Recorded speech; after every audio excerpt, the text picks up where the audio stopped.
I'm a pilot. One time, I was flying and I saw this bright orange glowing thing hovering over the trees. It was kind of bouncing around like if you had a ball on an elastic string, and you just bounced it around and whatnot. Anyway, since my course would have brought me near it, I asked air traffic control if they saw anything on their radar. They said no. They asked me what I was seeing, so I described it. They said that they weren't showing anything and they weren't aware of any military activity. The thing shot straight up and disappeared, so I told them it was gone. They asked me if I wanted to file a UFO report. I said heck no, it's probably a weather balloon, and I continued on my way. Now, I know it wasn't a balloon, but I don't want the FAA questioning my sanity. What freaks me out is that we know very little about the ocean, but relative to us, the ocean is finite. What's behind the blue sky we see is infinite almost, and we know nothing about it.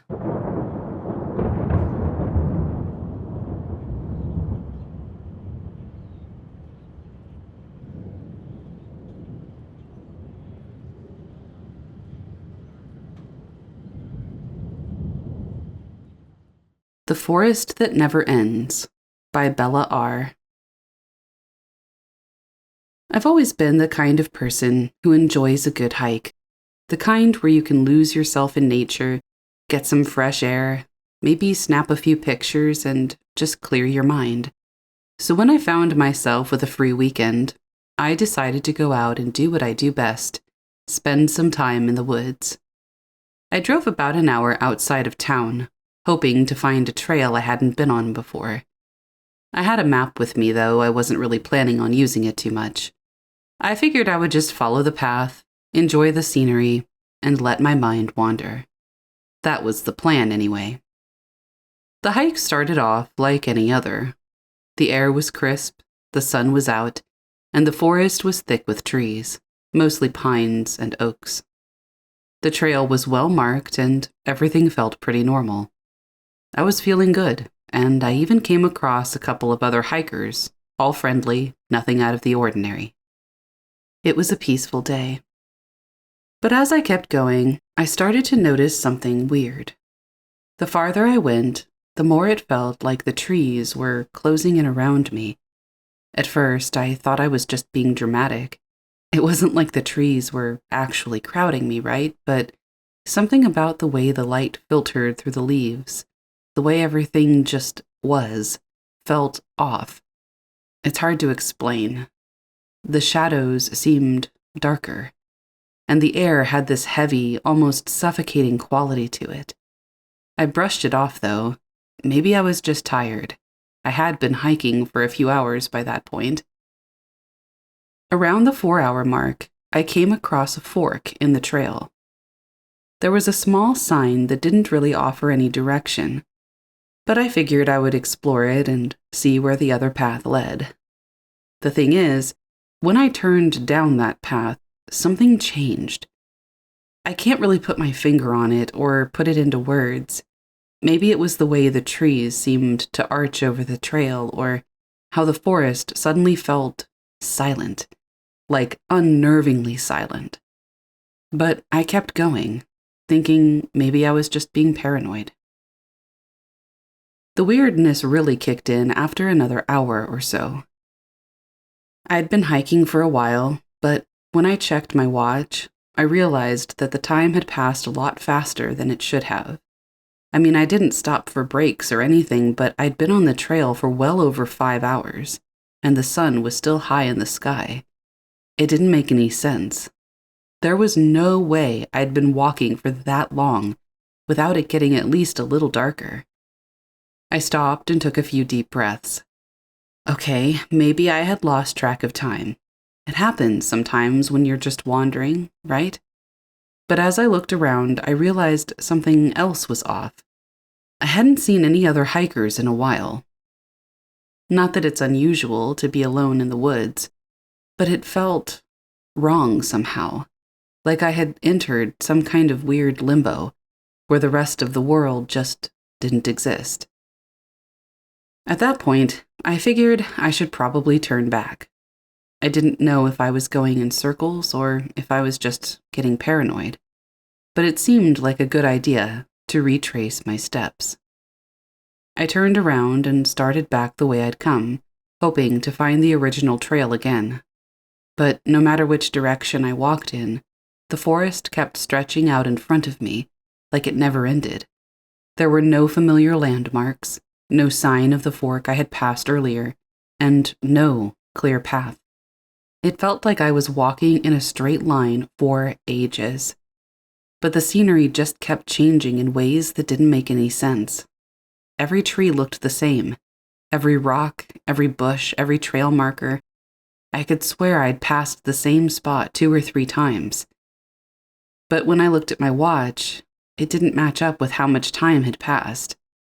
I had been walking for 6, maybe 7 hours now, but the light didn't seem to be fading. It was like the sun was frozen in place at high noon or something.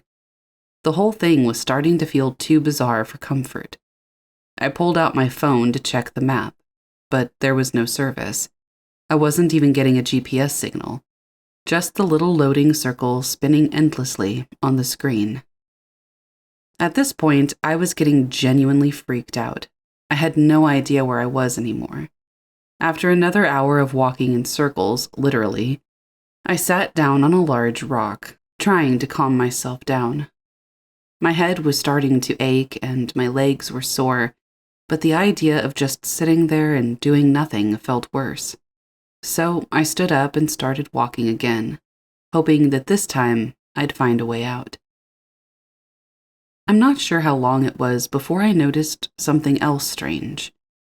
There were no birds, there were no insects buzzing, no rustling of leaves in the wind, just complete and utter silence. That's when I really started to panic.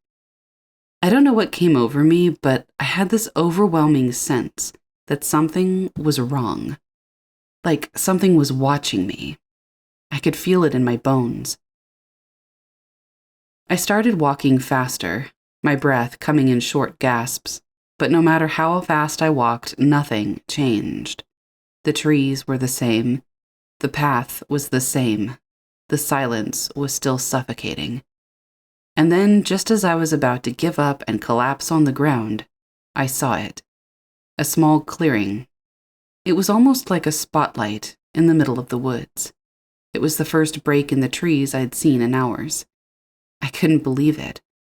I sprinted toward it, my heart pounding in my chest, praying I wasn't imagining it. When I finally reached the clearing, I collapsed onto the soft grass and just laid there for a moment, catching my breath. But as I lay there, staring up at the sky, I realized something that made my blood run cold. I wasn't in the same clearing I'd seen earlier. In fact, I didn't recognize this place at all. It wasn't even remotely familiar. And worse, when I checked my watch again, I saw that somehow another hour had passed since I first entered the clearing. That's when I knew something was not right. The sun still hadn't moved.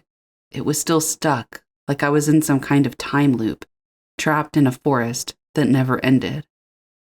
I don't know how much longer I spent wandering around, looking for any sign of an exit. My mind was racing, and every thought seemed to lead me in a circle.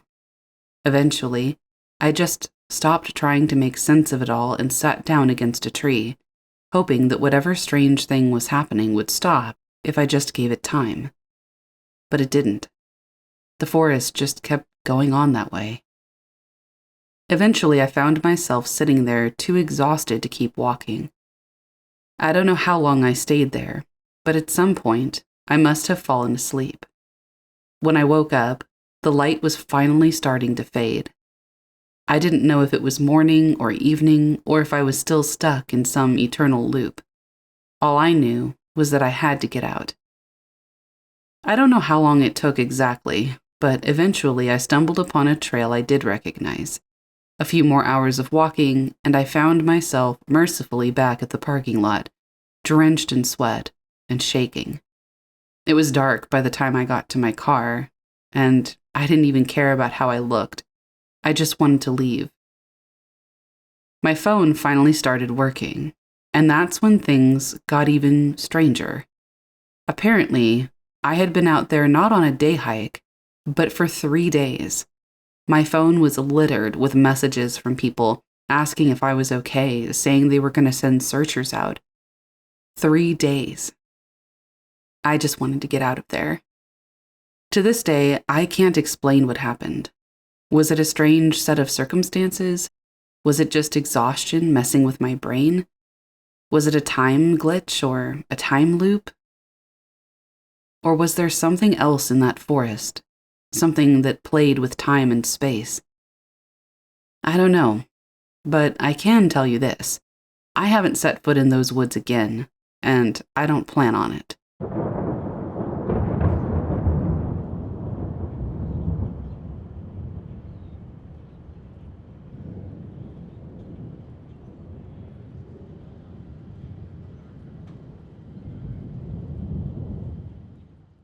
Imaginary.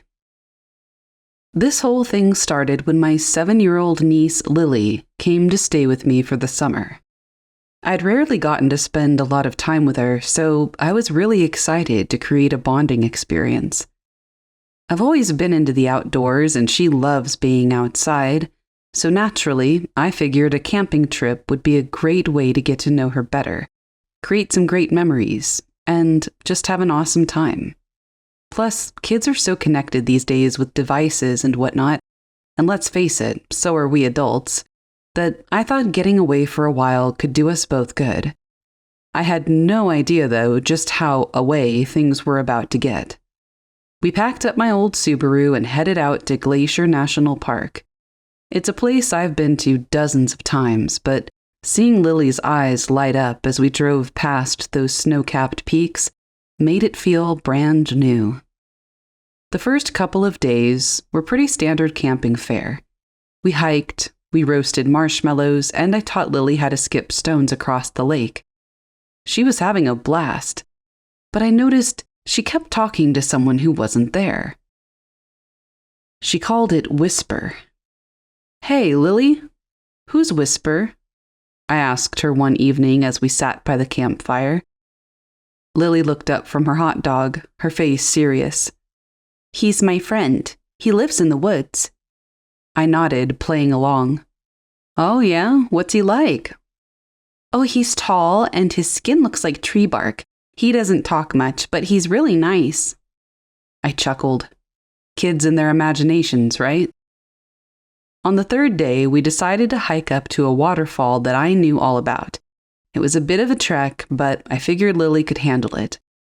As we walked, she kept stopping to talk to thin air. "Lily, honey, we need to keep moving if we want to reach the waterfall before lunch," I said, trying not to sound impatient. She looked at me, confused. "But Uncle Jack, Whisper says there's a better way. He knows a secret path." I sighed. "Lily, we need to stick to the trail. It's not safe to wander off." She pouted but followed along. I made a mental note to talk to her parents about this Whisper character when we got back. Maybe she needed someone to talk to about the divorce. We reached the waterfall without incident, and I have to admit it was pretty spectacular. Lily was entranced, watching the water thunder down the rocks. I was setting up our picnic when I heard her shout, "Whisper, no! You're not supposed to show yourself to grown-ups." I turned, expecting to see her talking to the air again. What I saw instead nearly gave me a heart attack. Standing next to Lily, with one long, gnarled hand on her shoulder, was something.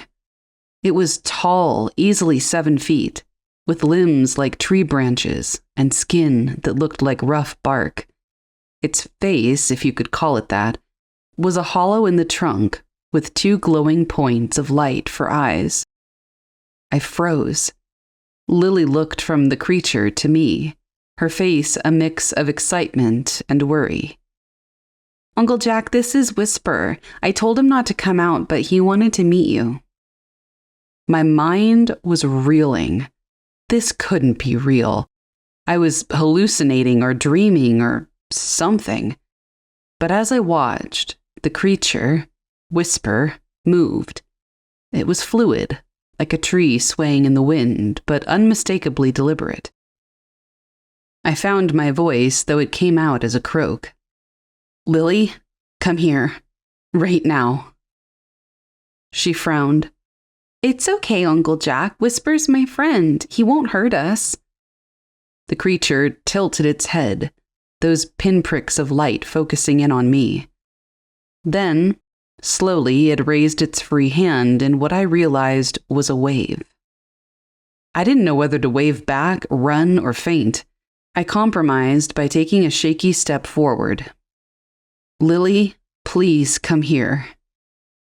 She looked up at Whisper, then back at me. "It's okay," she said again, but this time she was talking to the creature. "Uncle Jack's nice, he just doesn't understand yet." Whisper nodded, actually nodded, and gently nudged Lily toward me. She walked over and took my hand. I pulled her close, my eyes never leaving this creature. What is he?" I managed to ask. Lily shrugged. "I don't know, he's a forest spirit. He protects the trees and animals. He says not many people can see him anymore, though." As if to demonstrate, a squirrel scampered up to Whisper and climbed onto his shoulder. The creature reached up and gently stroked its head. I felt like I was losing my mind. I mean, what in the I Am Groot was going on here? But the longer I looked at Whisper, the less terrifying he seemed. There was a gentleness to him, a quiet wisdom in those weird glowing eyes. He's real," I said, more to myself than to Lily. She grinned. "I told you." Whisper took a step toward us and I tensed, but he simply bent down and picked up a fallen leaf. With movements almost too quick to follow, he folded and twisted it, and when he held it out to me, it had become a perfectly crafted leaf boat. My hand shook as I reached out to take it. The leaf felt cool and slightly damp, undeniably real. "Thank you," I said, surprised to find that I meant it. Whisper nodded again, then looked at Lily. She cocked her head as if listening, then turned to me. "He says he has to go now. People aren't supposed to see him for too long, but he wanted you to know he's real so you wouldn't worry about me talking to him." I nodded dumbly. What else could I do? Whisper raised his hand in another wave, then simply faded. One moment he was there, the next he was gone, leaving nothing but a faint shimmer in the air. Lily squeezed my hand. "Are you okay, Uncle Jack?" I looked down at her and then at the leaf boat in my hand. "I'm not sure, kiddo. That was, pretty cool, right?" She grinned. I couldn't help but laugh. "Yeah, pretty cool, I guess. But, hey, maybe we keep this between us, okay? I don't think your parents would understand." She nodded solemnly. Whisper said the same thing. He says most grown-ups forget how to see. As we packed up our picnic and headed back down the trail, I found myself looking at the forest with new eyes. What else was out there that I had forgotten how to see?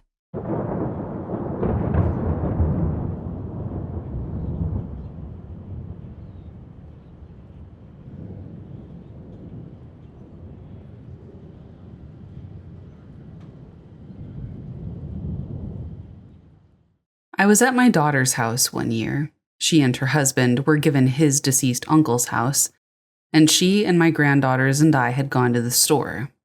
My son-in-law, James, who is 5'9" and stocky, and a friend of theirs who lives with them, Gary, 6 foot, thin build, both worked at the same shop delivering packages, but sometimes one would get off work before the other. To set this up, the house is older. When you walk into the foyer, her room is off to the right. Straight ahead, you walk into the kitchen, and off to the right is the living room with the bathroom off of that. She kept blackout drapes in the living room so it was dark. So we get back from the store, daughter goes out back, kids run upstairs, and I'm in the kitchen by the counter unloading bags. I'm facing the back door and I see this tall shadow move from the bathroom, and it goes straight to the TV and entertainment system. I think to myself, Gary's home, because Gary would always come home and go straight to the TV or entertainment system, where he had a little bowl he would put his keys and change in. I didn't even think twice about it. I get done and I go to use the bathroom, and as I finish and leave, it crosses my mind that I didn't see Gary in the living room. My daughter had come in from the back and I asked her where Gary was. She said he was still at work. I said, no, I just saw him in the living room. She and I just passed it off. I got to mulling it over, and when James came home first, I asked James if his uncle was more like his build or taller and thinner. James tells me that his uncle was tall and thin. We got to talking and James told me that his uncle made his bedroom where theirs was now, instead of an upstairs bedroom, as he got sicker and couldn't use the stairs. So if he went to the bathroom, he would just walk through the doorway where my daughter and James had their TV and entertainment system. Gary got home a few hours later. I didn't get the heebie-jeebies at the time, because I didn't think I was seeing anything other than flesh and blood. But wow, did it give me the heebie-jeebies later.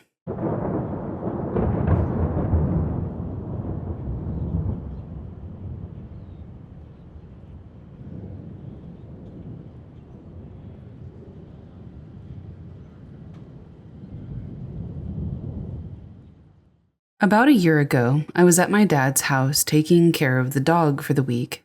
He was gone camping with some friends and my sister. My wife was also gone to Colombia with her family for a month. My in-laws asked me to take care of their dog while they were gone, and of course I said yes. So there I am, first night at my dad's house with two dogs who had been playing together all day. I decide to go to bed at about 10 p.m., so I go lock the front and back door. I make sure every door in the house, except for my bedroom door, is closed, and I sleep. At about 12 o'clock, I hear the dogs freaking out, barking and whining, so I jump out of bed and I go check on them. On my way downstairs, I see the back door unlocked and open. I look down at the dogs and they're both staring at the basement door, whining and growling and laying in a puddle of their own pee. I see that the basement door is open, so I have 911 ready to be called on my phone and I go downstairs. I search around for a while, not even sure what I'm really looking for, until I decide to go back upstairs and clean off the dogs. At maybe 1 o'clock, the dogs are finally clean and no longer focused on the basement.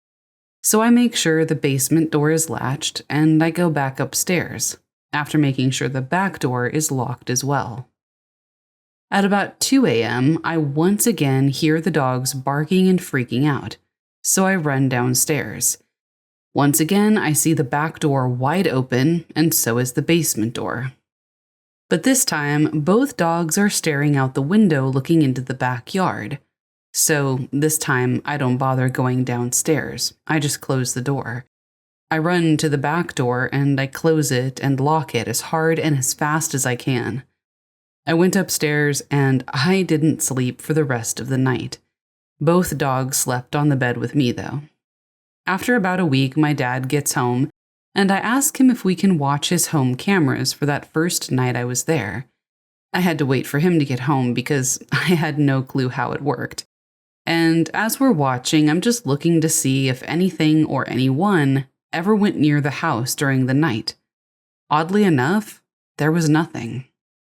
The only weird thing was that at about 12 o'clock, so midnight, and 2 a.m., the back door randomly flings open, with nothing going in or out. But the scary part is that from a different camera in the house, we can clearly see me lock the back doors every single time. No issue with the lock any other day, before or since.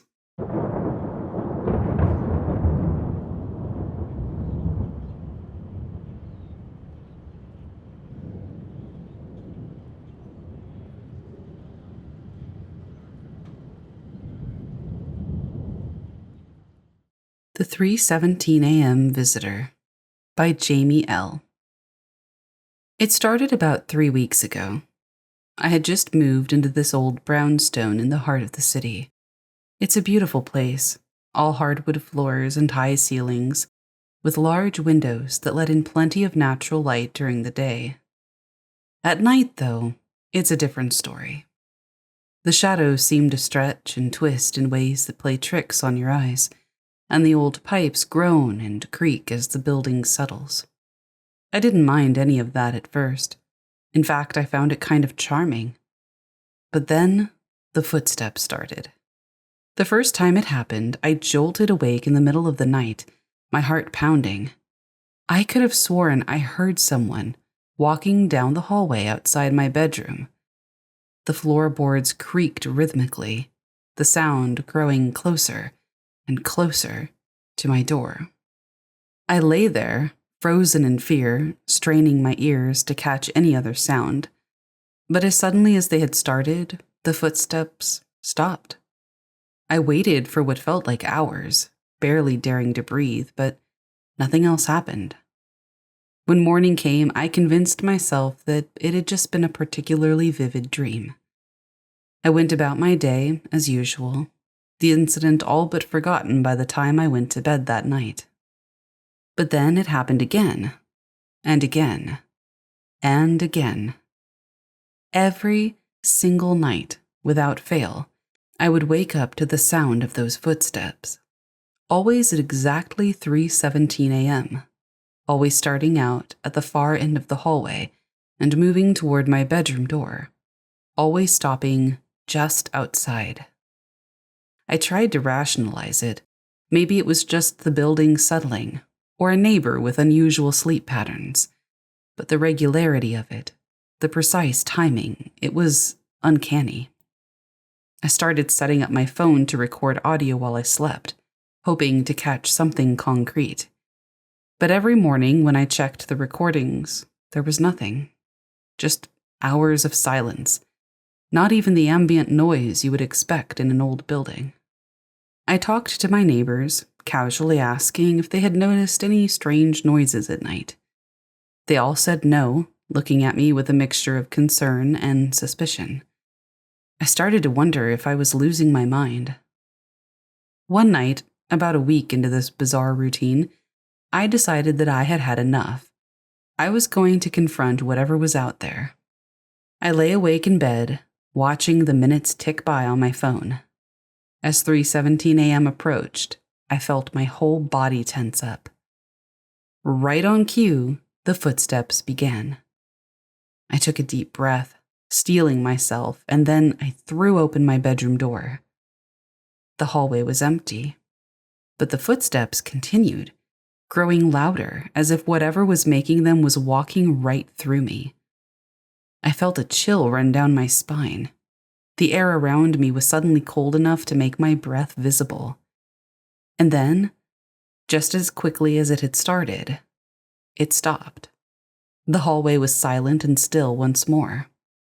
I didn't sleep for the rest of that night, or the next, really. I spent my days in a fog, jumping at every little sound, dreading the approach of nightfall. I considered moving out, but I had just signed a year-long lease. And besides, what would I tell my landlord? That I was being haunted by phantom footsteps? Right. So I stayed. I endured, night after night, the same routine. Wake up at 3:17 a.m., listen to the footsteps, try not to go insane. It wasn't until about 2 weeks in that things changed again. I was lying awake, waiting for the now familiar sound, when I noticed something odd. There was a faint glow coming from underneath my bedroom door, as if somebody had turned on a light in the hallway.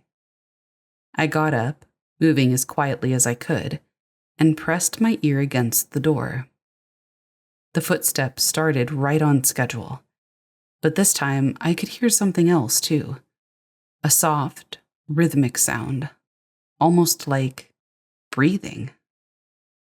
My hand hovered over the doorknob. Part of me was screaming to stay put, to not open that door no matter what. But another part, the part that was desperate for answers, for some kind of resolution to this madness, won out. I turned the knob and pulled the door open. The hallway was bathed in a soft bluish light that seemed to come from nowhere and everywhere at once. And there, right in front of me, was a figure. It was translucent, like a reflection in a foggy mirror, but unmistakably human in shape. It was facing away from me, continued its slow walk down the hallway. As I watched, paralyzed with fear, it reached the end of the hall and simply faded away. The light went with it, plunging the hallway back into darkness. I slammed the door shut and scrambled back into bed, pulling the covers over my head like I was a child hiding from the boogeyman. My mind was reeling. I had seen it, actually seen it. Whatever it was that had been haunting my nights for weeks, now it had a visual to go with it. The next morning, I called in sick to work. I spent the day researching the history of my building, desperate for any clue that might explain what I had seen. It turns out the brownstone was built in the 1920s, and over the years it had seen its fair share of tragedy. There were reports of a fire in the 1940s that claimed several lives. In the 1970s, an elderly resident had died, alone in his apartment, and he wasn't discovered for days. More recently, in the early 2000s, a young woman had fallen down the stairs and broken her neck. None of these incidents seemed to match up with what I was experiencing, though. I couldn't find any records of deaths or accidents that had occurred at exactly 3:17 a.m., or any stories of hauntings or paranormal activity in the building. As night fell, I found myself dreading the coming hours more than ever before. Now that I knew there was actually something out there, how could I possibly sleep? But exhaustion eventually won out, and I drifted off sometime around midnight. When I woke up, my heart was racing, and I didn't even have to look at the clock to know what time it was. 3:17 a.m. The footsteps started, same as always, but this time I was ready. I had my phone in hand, camera app open, ready to capture whatever came through that door. The soft blue light appeared, seeping under the door and around its edges. I held my breath, finger hovering over the capture button. The door swung open. The figure was there, just as before, but this time it was facing me. I could make out vague features, the suggestion of eyes, a nose, a mouth. It seemed to be wearing some kind of long coat or robe. I snapped picture after picture, my hands shaking so badly I was sure they would come out blurry. The figure stood there for what felt like an absolute eternity, just looking at me. Or maybe looking through me, I wasn't sure. Then it turned and walked away, fading again into nothingness at the end of the hall. As soon as it was gone, I scrambled to check my phone. My heart sank. Every single picture was completely black. It was like I'd been taking photos with a lens cap on. I slumped back against my headboard, a mix of frustration and fear overtaking me. What was I dealing with here? Why was it happening to me? And most importantly, how could I make it stop? The next day, I reached out to a local paranormal investigation group. I felt ridiculous doing it, but I was at my wit's end. They agreed to come check out my apartment that weekend. The investigators arrived on Saturday evening, loaded down with all sorts of equipment, EMF meters, infrared cameras, audio recorders. They set everything up and we settled in to wait. As 3:17 a.m. approached, I could feel the tension in the room ratcheting up. The lead investigator, A woman named Lydia sat with her hand poised over a device that looked like a souped-up walkie-talkie. The seconds ticked by. 3:17 a.m. came and went. Nothing happened. We waited for another hour, but the hallway remained stubbornly silent and dark. No footsteps, no figure, no eerie blue light. Just the quiet of a normal night in an old building. The investigators were sympathetic, but clearly skeptical. They promised to analyze their recordings, but I could tell from their expressions that they didn't expect to find anything. After they left, I sat on my bed feeling more alone than ever. Had I imagined it all? Was I really losing my mind? But then, as the first rays of dawn began to peek through my window, I heard it. Footsteps in the hallway. I raced to the door and threw it open. The figure was there, clearer than I had ever seen it before. It was a man, middle-aged, with a sad, lost expression on his face. He turned to look at me, and for a moment, our eyes met, and then he spoke. His voice was faint, like a whisper from very far away, but I could just make out the words. "I'm sorry. I didn't mean to scare you. I'm just lost." Before I could respond, he faded away, leaving me standing alone in my doorway, my mind reeling. Since that morning, I haven't seen the man again. The footsteps have stopped. The blue light no longer appears. My nights are quiet and undisturbed, and in a funny way that almost seems abnormal. But I can't stop thinking about those final words. I'm just lost. What did he mean? Was he a spirit trapped between worlds? A fragment of someone's past endlessly reliving the same moments? I don't have any answers, and I'm not sure I ever will, but I do know that my understanding of the world has been fundamentally changed. There really are things out there that we can't explain.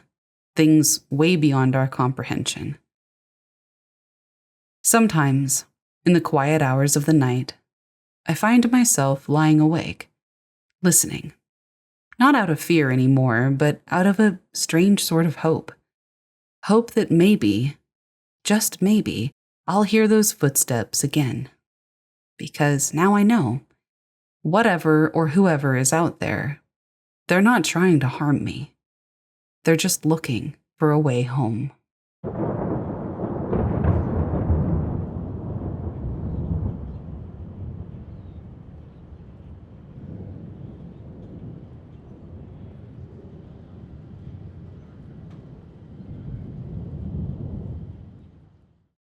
The Phantom of the Don Cesar Hotel.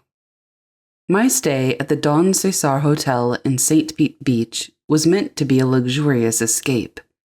However, it turned into an unforgettable encounter with the supernatural. The hotel, with its grand architecture and historic charm, exuded an old-world elegance that made it feel like you were just stepping back in time. It was pretty late one night. I decided to take a nice walk through the hotel's hallways. They were quite opulent, and I always like wandering the hotels I stay in, just to see what they're like. The chandeliers glowed softly and cast long shadows, and the hallways were eerily quiet. It wasn't that late. I kind of expected more people, but oh well, more for myself, I guess. I walked along, looking at all of the ornate decor and the classic furniture, and I felt a weird sensation, like I wasn't totally alone.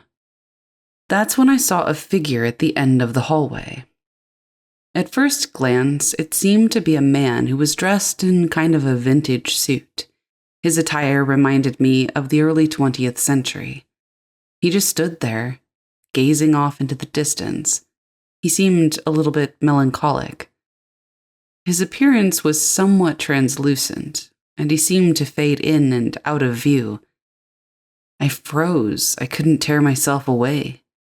The figure just seemed to move slowly, but it was like he was drifting, not walking. His expression looked so sad. I wanted to approach, but a chill ran down my spine, and then the air grew cold around me. The ghostly figure eventually turned and just walked down a hallway, and I couldn't find him again after that. The next morning, I did some Googling, and I found out that there's actually some lore behind what I saw. Apparently, the figure is Thomas Rowe, the founder of the Don Cesar Hotel. According to legend anyway, his spirit lingers in search of a lost love, a woman that he was deeply devoted to, but who was tragically taken from him before they could be together. It made me so sad to think about this guy just always looking for the person that he loved. That night really made an imprint on me, made me see things differently. And even though it's still a little bit creepy, I think I just find it more fascinating than anything else.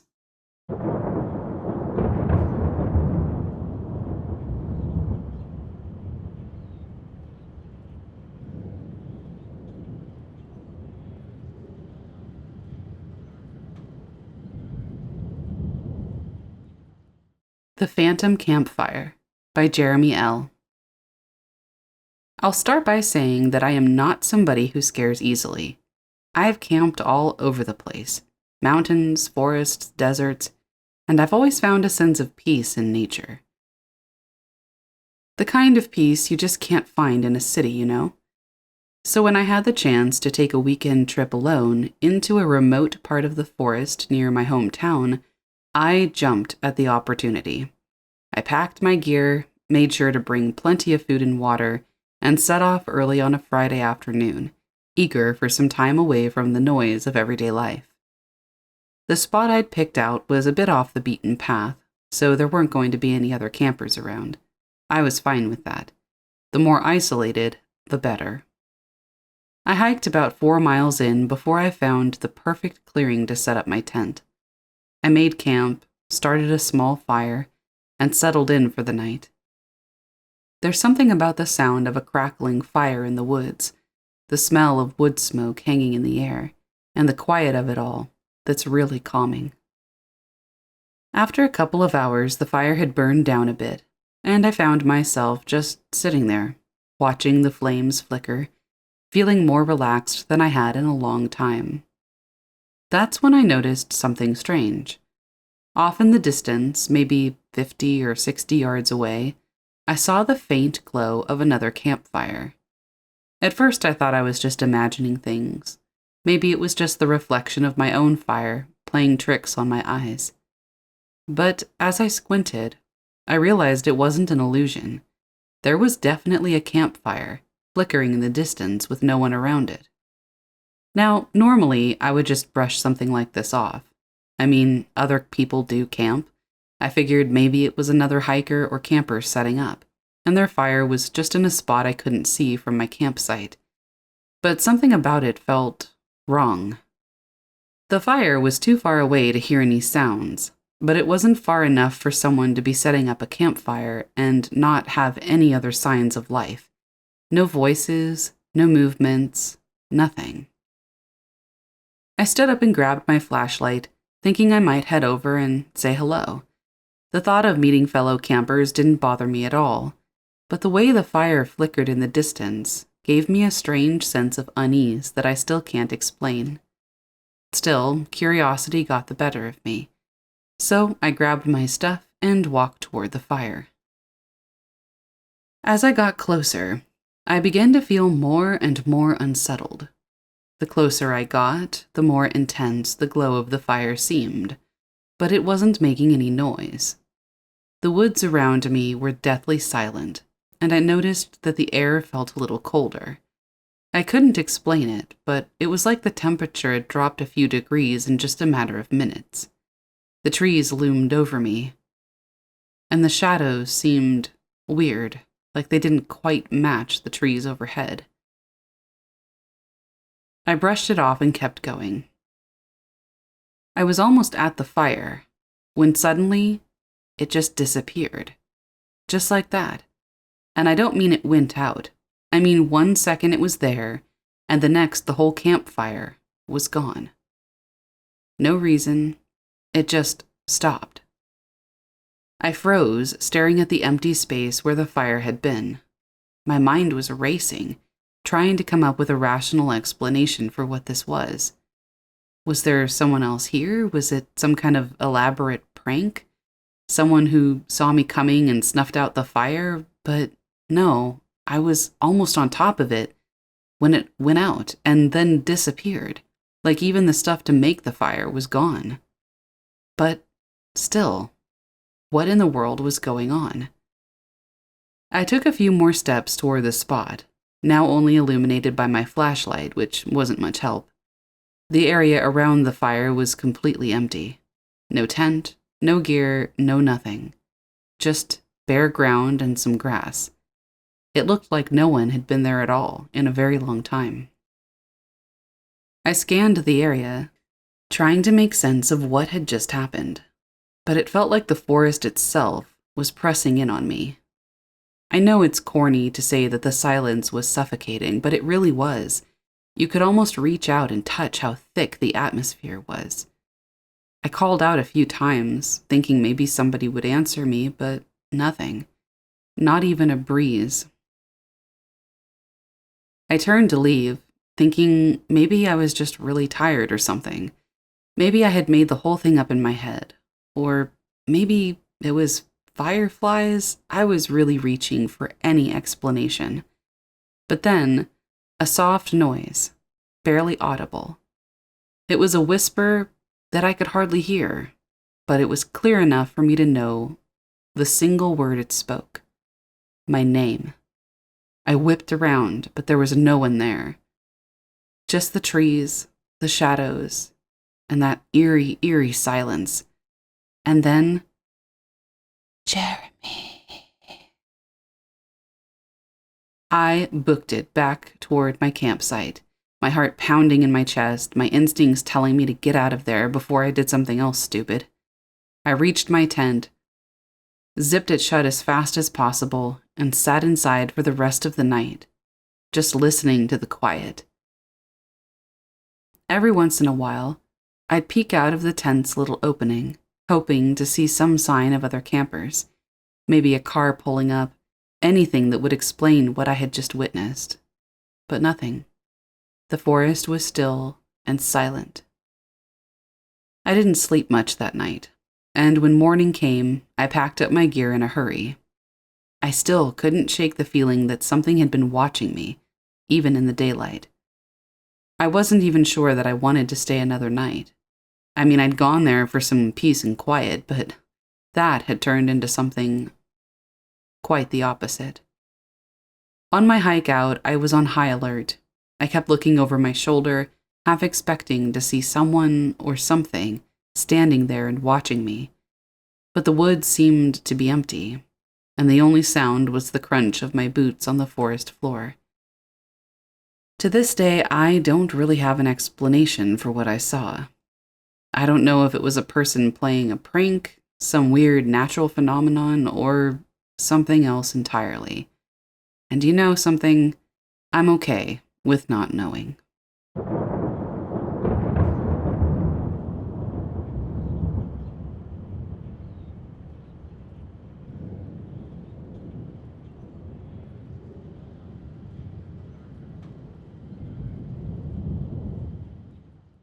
The Ghost Train of the Henry Flagler Museum.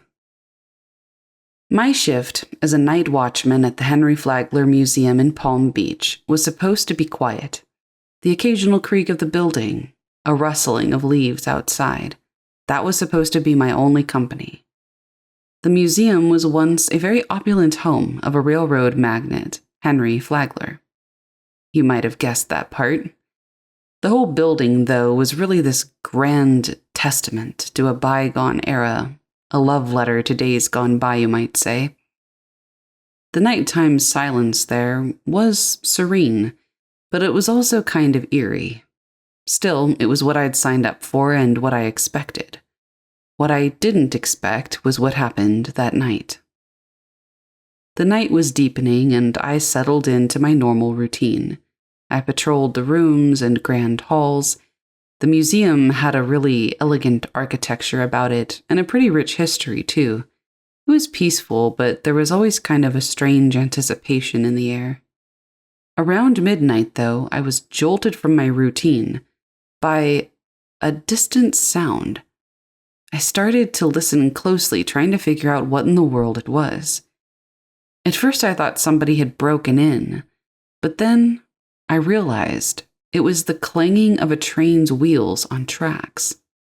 The sound got louder and filled the museum with a familiar but out-of-place noise. I could almost hear the distant whistle of a train. I walked toward the source of the sound, although it was kind of hard to pinpoint. I swept my flashlight everywhere, trying to figure out what could be making this noise. At that point, I still thought it was a prank of some kind. But the noise seemed to be coming from the direction of the old railway tracks that once connected Flagler's properties. I headed that way, and as I got to the museum's grounds, the sound just ceased. I stood in the quiet darkness.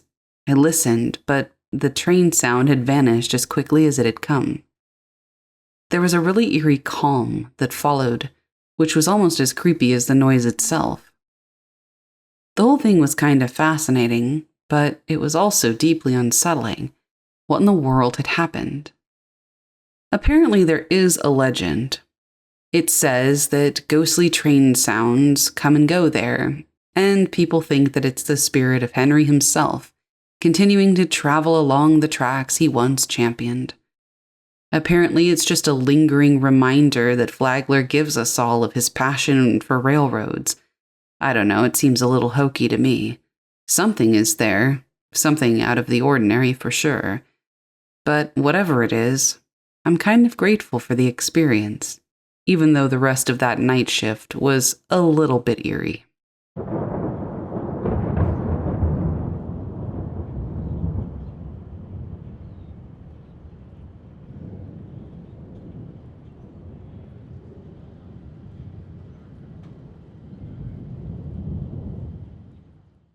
The Ghosts of St. Augustine Lighthouse.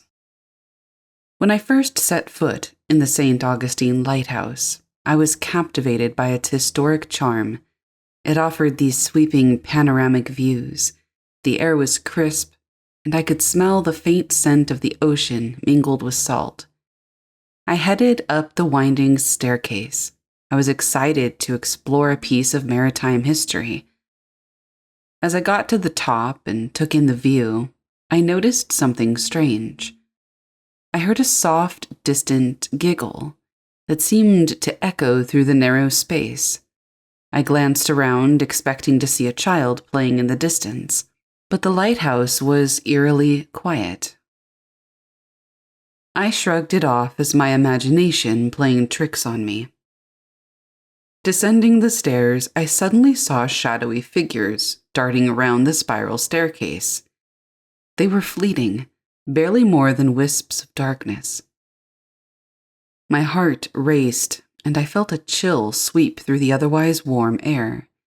The laughter grew louder, more distinct, clear, high-pitched giggles that seemed to come from nowhere and everywhere. I hurried down the remaining steps. I was curious, but also a little bit apprehensive. At the bottom, I couldn't shake the feeling that I was being watched. The giggles persisted, now accompanied by a strange sense of joy. It was like a playful energy. It was almost like invisible children were dancing just out of sight. Later, I learned the lore of the St. Augustine Lighthouse, the tragic story of the children who died during its construction. Apparently, their spirits linger, playing in the shadows, and their laughter echoes through the lighthouse. The lighthouse's history had come alive in a way that I hadn't anticipated. Perhaps the spirits of those lost children are very much a part of that historic place, and I don't think they're going anywhere anytime soon.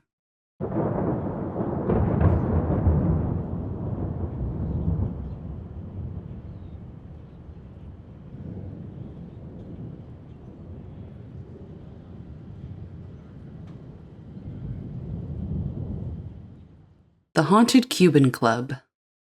It was a lively evening at the Cuban Club in Ybor City, a historic venue renowned for its vibrant history and rich cultural legacy.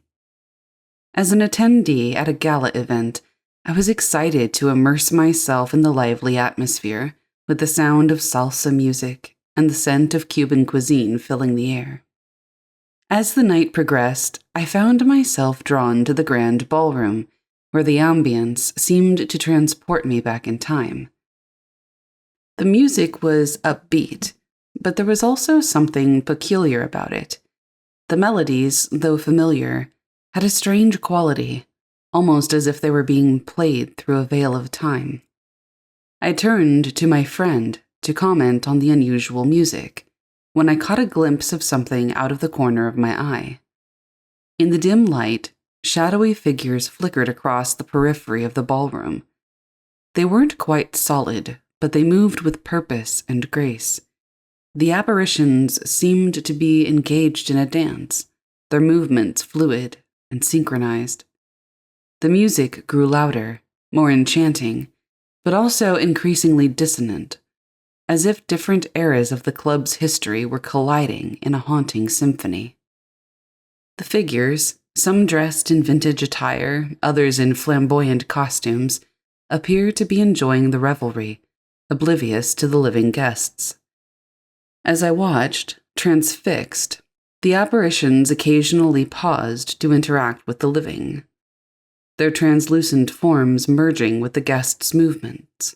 It was a surreal experience, as if the past had come alive and was trying to reach out to us, but it didn't seem like many other people noticed. The music played on, now accompanied by a faint, ghostly laughter that seemed to resonate from beyond. Later, I discovered the lore behind the Cuban Club. It was said to be haunted by the spirits of former club members and entertainers who frequented the venue in its heyday.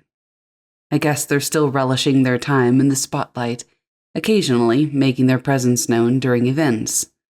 It adds an eerie but quite captivating layer to the club's storied history.